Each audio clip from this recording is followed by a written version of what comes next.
Sir loan issues రీసెంట్గా సంతోష్ అనే యువకుడు కూడా చనిపోయారు. కేవలం ఒక 15 లక్షలు తన బ్యాంకు నుండి తీసుకున్నాడు. కేవలం అని ఎలా అంటారండి మీరు?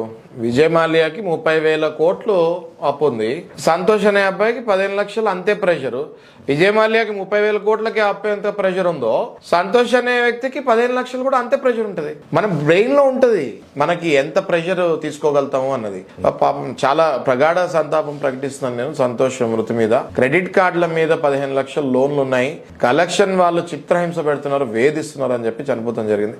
ఇలాంటి కలెక్షన్ వాళ్ళకి నేను చెక్ పెడుతున్నాను, చాలా క్లియర్ గా చెప్తున్నాను. అప్పులు చేసి క్రెడిట్ కార్డులు, పర్సనల్ లోన్స్ మీరు కట్టలేకపోతే మాత్రం, మీరు భరించలేని టెన్షన్, టార్చర్ కలెక్షన్ వాళ్ళతో పడితే మీరు మంచి అడ్వకేట్స్ ని అప్రోచ్ అవ్వండి. ఖచ్చితంగా కోర్టులో ఇంజంక్షన్ ఆర్డర్ వేసుకొని వాళ్ళు మీ ఇంటికి రాకుండా ఖచ్చితంగా చేయొచ్చు. దాని తర్వాత మీకు వెసులుబాటు తీసుకొని మీకు ఎప్పుడు కుదురుతుందో అప్పుడు అది సెటిల్మెంట్కి వెళ్ళొచ్చు. అనవసరంగా మీ ప్రాణాలు మాత్రం తీసుకోకండి.